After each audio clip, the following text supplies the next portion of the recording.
ಈಗ ಇಡ್ಲಿಗೆ ನೆನೆ ಹಾಕ್ತಾಯಿದ್ದೀನಿ. ಇದು 3 ಥರ 4 ಥರ ಇಡ್ಲಿ ಮಾಡ್ಬೋದು. ಅದರಿಂದ ಬರೀ ಉದ್ದಿನಬೇಳೆ ಮಾತ್ರ, ಉದ್ದಿನಬೇಳೆ, ಸಾಬುದಾನ, ಅವಲಕ್ಕಿ ಮತ್ತು ಮೆಂತ್ಯ ಒಂದು ಸ್ವಲ್ಪ ಅದಷ್ಟು ಮಾತ್ರ ನೆನೆ ಹಾಕ್ತಾಯಿದ್ದೀನಿ. ಇಡ್ಲಿ ಇದು ಇವಾಗ ಗ್ರೈಂಡ್ ಮಾಡಬೇಕು. ಇವಾಗ ಗ್ರೈಂಡ್ ಮಾಡ್ತಾಯಿದ್ದೀನಿ.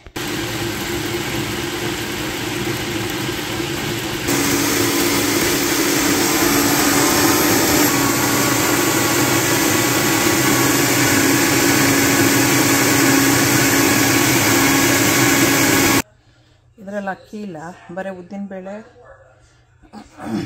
ಮೆಂತ್ಯ, ಸಾಬುದಾನ ಆಮೇಲೆ ಅವಲಕ್ಕಿ ಅಷ್ಟೇ ಇರೋದು. ಇಡ್ಲಿ ಮಾಡೋಕ್ಕೆ ಒಂದು 3-4 ಅವರ್ಸ್ ಮುಂಚೆ ಅದಕ್ಕೆ ಅಕ್ಕಿ ರವೆ ಹಾಕ್ಕೊಂಡು ಮಿಕ್ಸ್ ಮಾಡ್ಕೋಬೋದು. ಒಂದು ವೆರೈಟಿ. 2ನೇ ವೆರೈಟಿಗೆ ಬರೀ ಅಕ್ಕಿ ಹಿಟ್ಟು ಹಾಕ್ಕೊಂಡು, 3ನೇ ವೆರೈಟಿಗೆ ರಾಗಿ ಹಾಕ್ಕೊಂಡು, 4ನೇ ವೆರೈಟಿಗೆ ರವೆ ಹಾಕ್ಕೊಂಡು, 5ನೇ ವೆರೈಟಿಗೆ ಶಾವಿಗೆ ಇದೆಯಲ್ವ, ರೈಸ್ ಶಾವಿಗೆ, ಅದನ್ನು ಹಾಕ್ಕೊಂಡು, 6ನೇ ವೆರೈಟಿ ಸಾಬುದಾನನೇ ಹಾಕ್ಕೊಂಡು ಎಲ್ಲದನ್ನು ಸಪ್ರೇಟ್ ತೋರಿಸ್ತೀನಿ. ಇವಾಗ ರೈಸ್ ಶಾವಿಗೆ ಅಂತ ಬರುತ್ತಲ್ವ, ಅದರಿಂದ ಇಡ್ಲಿ ಮಾಡ್ತಾಯಿದ್ದೀನಿ. ಇದನ್ನು ನೀರಲ್ಲಿ ನೆನೆಸ್ಬೇಕು ಸ್ವಲ್ಪ.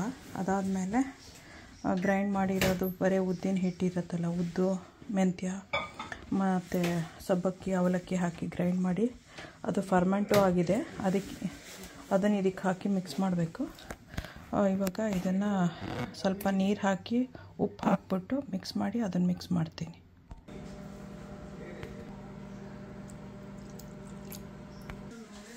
ಉದ್ದಿನ ಹಿಟ್ಟು ಇವಾಗ ಹಾಕಿದ್ದೀನಿ, ಮಿಕ್ಸ್ ಮಾಡ್ತೀನಿ. ಬಿಸಿನೀರು ಹಾಕಬೇಕು ಅದಕ್ಕೆ, ರೈಸಿಗೆ ಹಾಕ್ಬಿಟ್ಟು ಸ್ವಲ್ಪ ಹೊತ್ತಾದಮೇಲೆ ಇವಾಗ ಇದನ್ನು ಹಾಕಿಬಿಟ್ಟು ಮಿಕ್ಸ್ ಮಾಡಬೇಕು. ಮಿಕ್ಸ್ ಮಾಡಿಬಿಟ್ಟು 1 ಅವರ್ ಬಿಟ್ಟು ಆಮೇಲೆ ಇಡ್ಲಿ ಮಾಡ್ಕೋಬೇಕು. ಬಿಸಿಗೆ ಇಟ್ಟಿದ್ದೀನಿ. ಇಲ್ಲಿ ಎಣ್ಣೆ ಎಲ್ಲ ಹಚ್ಚಿದ್ದೀನಿ. ಹಾಕಿದ್ದಾಯಿತು.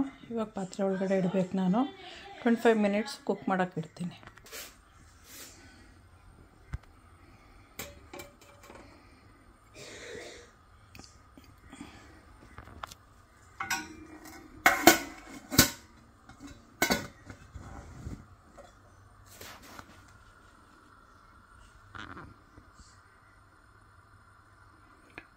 ಮಿನಿಟ್ಸ್ ಕುಕ್ ಮಾಡೋಕ್ಕೆ ಇಡ್ತೀನಿ. Alexa, timer for 25 minutes.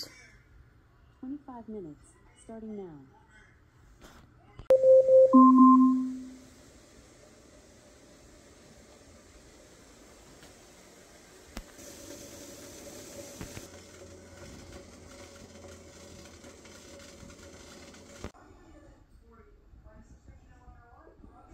Subscribe ಮಾಡಿ, ಲೈಕ್ ಮಾಡಿ, ಶೇರ್ ಮಾಡಿ, ಬೆಲ್ ಐಕಾನ್ ಒತ್ತಿ. ನೀವು ಮಾಡ್ಕೊತೀನಿ. ಓಕೆ, ಬಾಯ್.